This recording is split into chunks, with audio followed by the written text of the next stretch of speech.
시청자 여러분 안녕하십니까, 정인아입니다.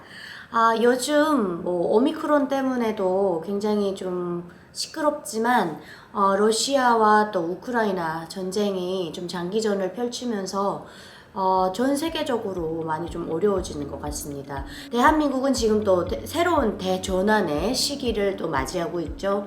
얼마 전 치러진 그 대선으로 인해서 새로운 대통령 당선인이 지금 선출이 된 상태이고, 또 그거로 인해서 인수인계며 뭐며 엄청 할 일이 많아서 굉장히 뉴스에서도 많이 나오더라고요.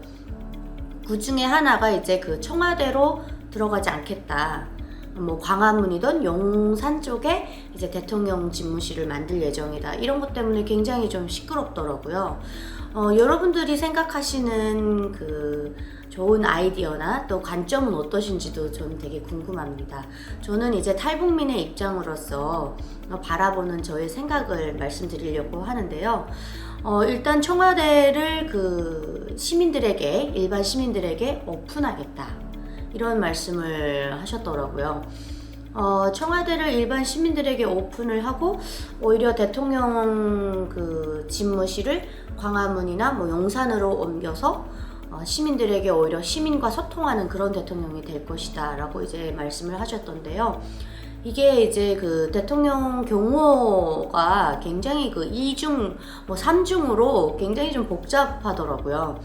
그래서 대통령 집무실이 옮겨가면 그거에 맞게 또 부지도 형성을 해야 되고, 말하자면 뭐 장거리 아니면 또 뭐 짧은 거리 이런 걸 맞출 수 있는 뭐 고사총 같은 그런, 또 뭐 대통령을 이렇게 지키는 뭐 그런 부대가 또 따로 있는 것 같습니다. 그래서 그런 것까지 옮겨가려면 부지가 굉장히 넓어야 된다, 이런 얘기가 나오고요. 또 두 번째는 이제 용산으로 간다면 과연 용산 그 시 주민들에게 그 양해를 구해봤느냐, 또 얘기를 해봤느냐, 또 이런 얘기가 있더라고요. 그러면서 굉장히 어제도 보니까 뉴스로 엄청 막 정말 막말로 시끄러운 그런 좀 그 말하자면 논쟁이 좀 일어나는 것 같습니다. 갑론을박이 있고, 또 청와대는 뭐 윤 당선인 쪽에서 안 쓸 거면 우리가 그냥 쓰면 안 되냐 하는 뭐 탁현민 청와대 뭐 수석보좌관이 그런 얘기도 했다고 하고, 그래서 굉장히 좀 저는 그냥 국민의 한 사람으로서 지켜보는 수밖에 없으니까 지켜보고 있는데, 여러분의 생각도 정말 궁금합니다.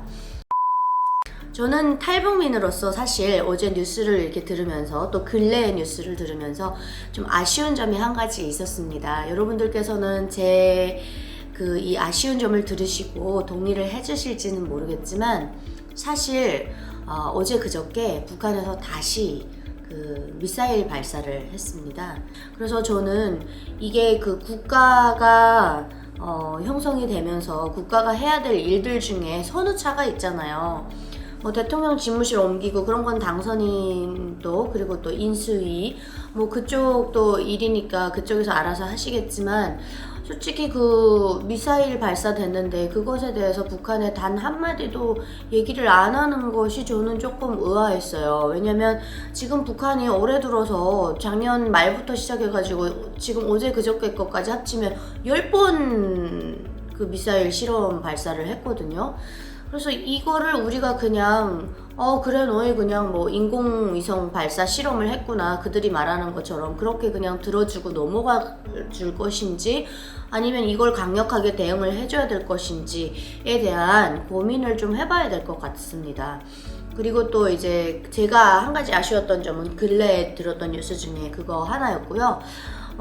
러시아와 우크라이나 전쟁이 지금 뭐 장기전을 띄고 있으면서, 사실 여러분, 저 정윤아는 개인적으로 굉장히 좀 어렵다는 생각이 들어요. 왜냐면 지금 서울의 기름값이 2,000원입니다. 휘발유 값이. 경유도 지금 2,000원 바짝 따라오고 있고요. 이렇게 된다면 정말 그 전 세계적으로 글쎄요. 또 이렇게 말하면 어떻게 받아들이실지는 모르겠지만, 이렇게 되면 정말 열심히 하루하루 벌어서 살아가는 월급쟁이들 너무 힘들어지고, 저처럼 또 운전을 많이 해야 되는 분들에게는 굉장히 부담이 될 수밖에 없는 것 같습니다. 그래서 저는 요즘에 차를 거의 모셔놓고 지하철 타고 돌아다니고 있어요, 여러분. 그리고 이제 원자재 값이 폭등을 하다 보니까 모든 물가가 동시에 지금 상승을 해가지고 저는 정말 개인적으로 푸틴이 너무 미워요, 여러분. 지금이 어느 때인데 전쟁을 합니까? 21세기에 서로 지금 온 지구촌이 평화적으로 나가고 다 같이 잘 살고를 고민해도 모자랄 판에 아니 이게 무슨 상황입니까? 그리고 여러분 생각해 보십시오. 지금 오미크론 때문에 전 세계가 지금 경제 공황이지 않습니까? 경제 위기를 지금 살아가고 있는 상황인데 이 상황에서 전쟁까지 일으키는 푸틴 대통령 너무 미워요. 정말 개인적으로 너무 밉습니다. 우리나라 대한민국 지금 뭐 하루에 확진자가 60만 명 이상으로 지금 나오고 있는데 이건 공식적인 통계니까 나오지 않은 사람들까지 또 확진자들까지 저희가 계산을 하면 80만, 100만 명도 되지 않을까 그런 생각이 들고요. 지금은 어차피 저는 그냥 각오를 했어요. 앓고 지나가야 된다라는 각오. 언제든지 걸릴 각오. 또 언제든지 이걸 이겨내기 위해서 굉장히 몸에 좋다라는 뭐 비타민부터 뭐 김치도 열심히 먹으라 해서 김치 먹고 있고 운동 열심히 하고 있습니다. 2022년 지난 그 2, 3년 너무 힘들었습니다. 우리나라 대한민국이 경제적으로도 모든 면에서 너무 어려웠는데요. 과거에는 없었던 또 과거에는 좀 작았던 이러한 애국심이 요즘에는 막 머리 끝까지 차오르는 그런 시기입니다. 그래서 새롭게 우리 또 당선되신 대통령 당선인께서 정말 대한민국을 좀 부강하게 만들어 주셨으면 하는 그런 바람이 있고요. 또 이제 무엇보다 저는 탈북민이다 보니까 북한의 인권에 대해서도 좀 목소리를 내주셨으면 하는 그런 개인적인 바람이 있습니다. 사람이 살아가면서 인권이 무시당하고 철저하게 억압받고 착취당하고 살아간다는 것, 이것은 정말 200~300년 전에 우리가 민주주의를 실현 못했을 때 얘기입니다. 하지만 북한은 아직도 그렇게 살아가고 있고요. 그래서 우리가 자유민주주의 국가에서 이 자유를 누리고 살아가는 만큼 이 자유를 뺏길 수 있는 어떠한 그 정말 침범하는 어떠한 요소가 생기면 우리가 다 함께 힘을 합쳐서 싸워야 된다라는 말씀을 꼭 드리고 싶고요.